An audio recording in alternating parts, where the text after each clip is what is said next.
അതെ ആളിനെ കിട്ടി. ഇതാണ് നമ്മുടെ കഥാപാത്രം എന്ന് പറയുന്നത്. നമ്മുടെ മനാഫിനെ കുറ്റം പറഞ്ഞ ആ ഒരു ഫാമിലിയിലെ ഒരാളുണ്ടല്ലോ. നമ്മൾ തന്നെ ചിന്തിക്കുകയാണ്, ഇത്രയും നന്ദികേട് കാണിക്കൂ ആരെങ്കിലും? കഴിഞ്ഞ 72 ദിവസക്കാലത്തോളം അവിടെ കർണാടകയിൽ അർജുന് വേണ്ടി സമയം ചിലവഴിച്ച് അദ്ദേഹത്തിന്റെ ഡെഡ് ബോഡി കിട്ടി വീട്ടിൽ കൊണ്ടുവന്ന് ദഹിപ്പിച്ച് കാര്യങ്ങളൊക്കെ കഴിഞ്ഞപ്പോൾ അതിന് കാരണക്കാരനായ ഒരാളെ ഈ രീതിയിൽ അർജുന്റെ മൃതശരീരത്തിന്റെ ചിത കത്തിത്തീരും മുമ്പ് നന്ദി പറയാനെന്ന വ്യാജേന ചാനലുകാരെയൊക്കെ വീട്ടിൽ വിളിച്ചു വരുത്തി ഒരു ചാണക ടാങ്ക് തുറന്നു വിടാൻ ഒരിക്കലും മനുഷ്യരായവർക്ക് കഴിയില്ല. അപ്പോഴാണ് ഞങ്ങൾ ചിന്തിച്ചത്, പിന്നെ ഇവരാരായിരിക്കണം? അതിൽ ഒരാൾ ഹിസ്റ്ററി എടുത്തു. ദേ കിടക്കുന്നു സംഗി, കറകളഞ്ഞ സംഗി. അയാളുടെ ഫേസ്ബുക്ക് പോസ്റ്റുകളാണ് ഇതായി കാണുന്നതെല്ലാം. നമ്മൾ തന്നെ ആലോചിക്കുകയാണ്, ഇത്രയും നന്ദികേട് ആരെങ്കിലും പറയുമോ?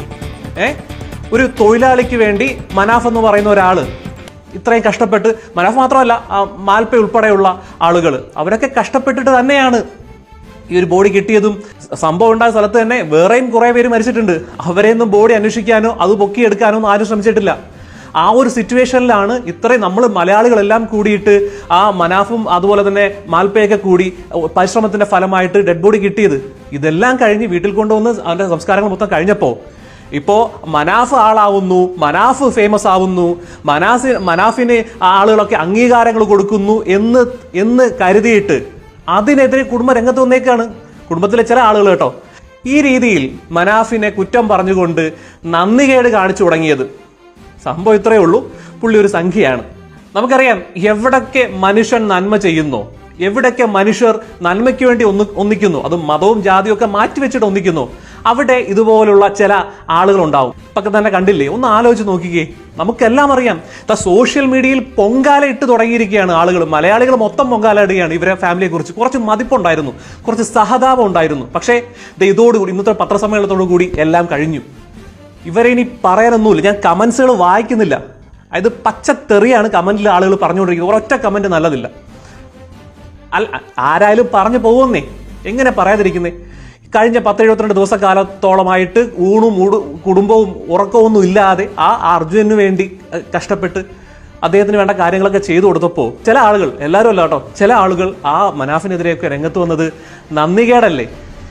അറ്റ്ലീസ്റ്റ് കുറച്ച് ദിവസം കഴിഞ്ഞെങ്കിലും ആ അർജുന്റെ ഒരു ചടങ്ങുകൾ കഴിഞ്ഞിട്ടെങ്കിലും ഇങ്ങനെ ഒരു പത്രസമ്മേളനം വിളിച്ച് ഇങ്ങനെ നാറിയ കഥകൾ പറയാമായിരുന്നു കുറച്ച് ദിവസം കഴിഞ്ഞിട്ട്. പക്ഷെ ഇപ്പോൾ ഈ കാണിച്ചത് മോശമായിപ്പോയി.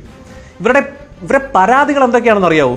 അർജുന്റെ മരണവുമായിട്ട് ബന്ധപ്പെട്ട് നിൽക്കുന്ന ഉള്ള സംഭവങ്ങൾക്ക് മനാഫ് ഇന്റർവ്യൂ കൊടുക്കുന്ന ചാനലിന് യൂട്യൂബ് ചാനൽ തുടങ്ങുന്നു, അദ്ദേഹം ഫേമസ് ആവുന്നു എന്നൊക്കെയുള്ള ആരോപണം, കഴമ്പില്ലാത്ത ആരോപണങ്ങളാ.